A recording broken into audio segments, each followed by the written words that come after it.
Chapter 13, They were just hungry. Now, our 3 men had just left the bordering town of Anthony, Texas.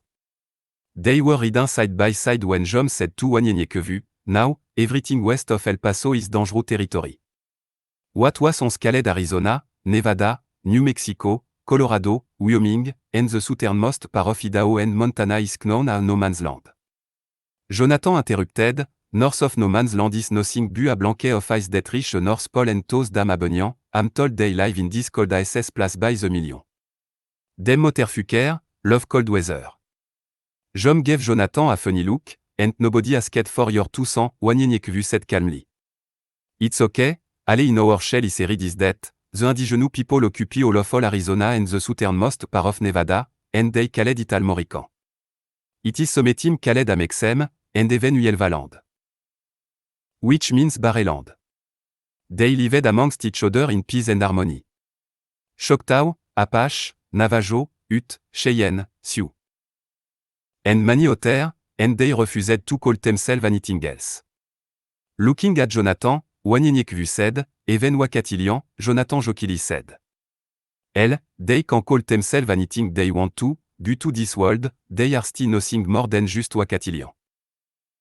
Jom shook his head at Jonathan, I was saying, there were a few spots here and there that were considered okay, but the lack of water, vegetation, but mainly because of the illegal activity. It's been abandoned for centuries, so it simply became known as no man's land or nowhere. Jonathan interrupted Jom, when did your ASS started talking all nice and shit, no matter what one would call it or some called it was a route le place where there are no rules. Wanyenyekevu said to them both, Sabaot HAS sans meir, and I am protected. What he didn't know was that California and Washington were under the sea and replaced with strip of island. Jom shook his head. Yeah, man, that has been about 5 years now, Jonathan shouted. Man, Yael must have been living under those Louisiana rock. That damn San Andreas Fallin gave in and said, fuck it. Wanyenyekevu stopped his horse. Saying, why are you two going to New Mexico if it's that dangerous? Jonathan smiled, et just told you it's not all bad, plus oui. Prepared, I upholstered his gun, see. A day approached the ghost town of Anthony, New Mexico, the 3 young men rode ever so carefully through this town, not knowing what to expect or if anyone or anything was around. Jom, looking around, said, this is creepy. Avia Helen noticed the farthe we go, the dense idge with trash and these ancient old cars and buildings? The town on the Texas side was spread out and clean, but this one, just a mile apart from each other, everything is closer together. Jonathan said, yes, Wanyenyekevu replied, I have never seen a place this big without one single soul. If it was a forest, I could understand, but there are many buildings here and not a soul around. Jom pointed out to Wanyenyekevu, when the Abenian built these bubbles, or whatever you want to call them, they built them for all major cities with a population of about. I don't know, maybe 250. 200 or more, which were called micropolitan or micro area. Then they said something about wasting energy or something like that and wanted everyone to move where the majority of the population existed. They abandoned many smaller cities, especially in the south, taking the bubble but leaving the cities. Of course, there are still a few micro but not so many a it was. Jom was giving everyone a history lesson on the Abenian cities when Wanyenyekevu took a saw a coyote. I rode on, earduling, and Jonathan stopped his horse and said, I don't think that is just a few coyotes. Sure enough, about 15 hungry coyotes emerged from the shadow and slowly advanced on them. Jom frantically searched one of his bag, saying, where is it? There was a B890 in this bag. Oh, here it is. He pulled out some kind of instrument. Wanyenyekevu grabbed a few throwing stars and Jonathan shooted, set the perimeter at 65 feet by 75 feet by 180 degrees. Jom shooted, it doesn't have much energy. Jonathan shooted back, hit the fucking button. Jom pushed the button when at least 10 coyotes had already leaped toward them, knocking Jom off his horse. Wanyenyekevu threw a star at one coyote, killing it instantly. And was covered in blood. The dead animal's body seemed to enjoy the pack even more as they continued their approach. Time. Flashback. Wanyenye que vu turned to jom a espok, when the Abenian built these bubbles or whatever you want to call them, they built them for all major cities with a population of about. Wanyenye que vu said, 252 ans or more. Wanyenye que vu shooted to jom, I just had a vision. Et pointed at a horse and continued, inside dead baggy sabe, 890 from one of the dead men set it for 65 feet by 75 feet by 108 degrees. Don't worry about the energy level. Following Wanyenye que vu order, Jom grabbed the B 890 and set the perimeter a Wanyenye que vu had said. With the howling of coyote in the background, Jom started moving quickly and immediately pushed the button. A force field had now covered all the men and the horse. Jom looked up to find dead coyote surrounded them. He saw some coyote passing through the force field and turning into dust. We got about 20–25 minutes before this force field is gone. Then what? Wanyenye que vu, not wanting to kill the entire pack, noticed the pack leader. Ouais, et shooted. TQS over there. Jom began to spoke a tutu. Three coyote attempted to jump through the force field and failed, but Wanyenye que vu interrupted him, I know what I'm doing, so. Jom took the force field as a man rode terrors step by step to stay in the force field to the location Wanyenye que vu pointed out. 15 minutes, shooted Jom. The three men and terrors were in a corner. Okay, let me out of this thing. Said Wanyenye que vu. Jom turned the device off for just enough time for Wanyenye que vu to clear ETS radius. Et quickly turned the machine back on. Follow me, Wanyenye que vu said. The pack's leader was directly in front of Wanyenye que vu, growling at him. Wanyenye que vu stood his ground and approached the coyote without fear. I don't want any more of you guys to get hurt, but it's kill or be killed at the moment, I know. You need to walk away before many more of you die. Wanyenye que vu said to the coyote if he hoped the coyote would understand. The coyote growled, showing his teeth if to intimidate him. Wanyenye que vu watched as a different scenario played out in his head, and found one satisfying to him. The coyote leaped at Wanyenye que vu. Calculating his every move, Wanyenye que vu grabbed the coyote by the neck and held him in a chokehold. Grasping and choking, the coyote began to win. Fussing at the coyote, he told you it didn't have to come to this, but now you are already dead. If he let you go, will you find a meal elsewhere? We are not your meal. With drawing his arm quickly not to get bitten by the animal. The coyote quickly got up from the ground and ran off, with the rest of the pack following suit. Jom counted down the time on the instrument. 3, 2, and 1. Seriously, now, you've got to tell me how the fuck you are doing that, Jom said I turned to Wanyenye que vu. They were just hungry. Wanyenye que vu said I got back on his horse. Jonathan said with his arms flying around. Shit, that only explain why they attacked. Hell. We know that much. Moving Jonathan's horse to the side, Jom said, that's not what we're talking about, and you know it. A Jonathan joined back in, yeah, man, how in the hell do you know when shit is gonna hit the fan before it happen, is what he is talking about, and you know that, and what is this thing with you fussing with an animal like your ASS is Dr. Doolittle. Wanyenye que vu smiled. I'll tell you tonight when we settle down, Jonathan murmured to himself out loud. You want to know that shit right now, fuck that. Wanyenye que vu turned back around toward Jonathan. Patience is not your strong suit. Is it? Wanyenye que vu knew it was time to tell the brothers about his gift, and felt that the only reason Sabaoth allowed them to see him was that they too were a part of his plan. The men gathered their belongings and dead north about 2 hours later. No one had said a word except Jonathan kept talking to himself about what had happened as they were near the edge of town. Sabaoth achas given me the gift to see things before they happen, and you too can receive your special gift from him in due time, Wanyenye que vu said to the brothers. Jonathan said, we get gift just for believing? He want to turn everything he touch into gold. Jom became mad, your greed for money got us right where we are now. Wanyenye que vu was confused about what that meant but knew it had something to do with their past, so he said nothing. I think it's time to set update des 44 doiketing, Wanyeniekvu said, I'm hungry and tired right now and ready to sleep. Jonathan, since you lost the race into New Mexico, you have to hunt for something to eat again tonight.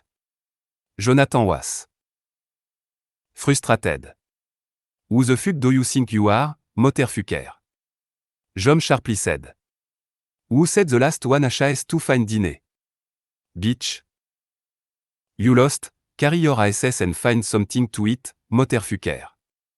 Wanyeniekvu was logging. Yeah, go find something to eat. By the way, I'm sick of rabbit. Jonathan was stomping like a child into the desert, returning an hour later with a few rabbits. Jom was teaching Wanyeniekvu how to operate some devices. This is AD 44.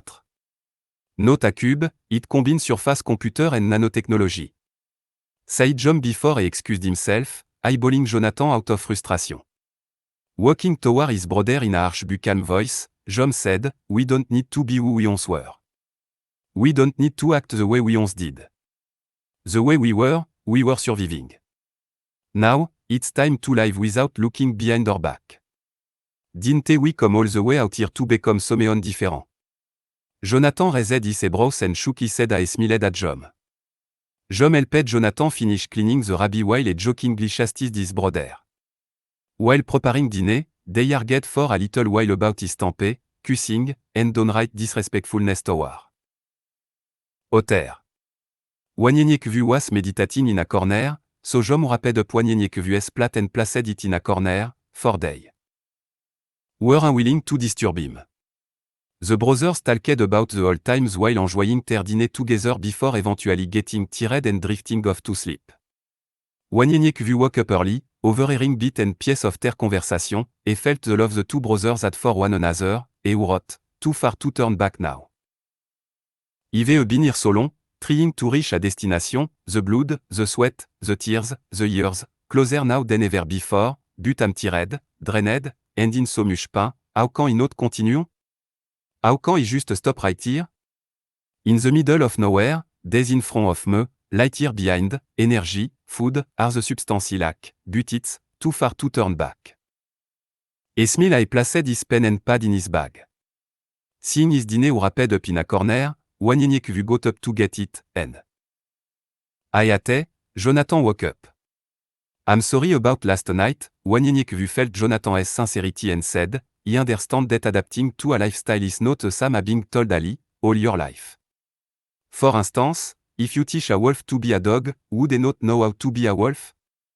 Deep inside, he would know something is wrong, but he would never know, he is told that he is not a dog, but a wolf. Basically, don't change who you are. Sabaoth is us because of who we are.